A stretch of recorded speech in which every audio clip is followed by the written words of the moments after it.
বালুরঘাট আত্রেই নদীর সদরঘাটে সাফাই অভিযানে নামলেন বালুরঘাটের সাংসদ সুকান্ত মজুমদার। এদিন তিনি ঝাড়ু হাতে নদী ঘাটে সাফাই অভিযানে নামেন।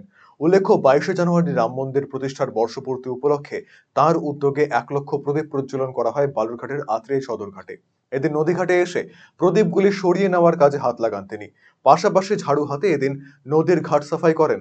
সুকান্ত মজুমদার জানান, যেহেতু বুধবার রাম মন্দিরের বর্ষপূর্তি উপলক্ষে প্রদীপ প্রজ্বলন সহ অন্যান্য কর্মসূচি নদীঘাটে পালিত হয়েছে, সে কারণে আত্রেই নদীকে দূষণের হাত থেকে বাঁচাতে এই সাফাইয়ের উদ্যোগ।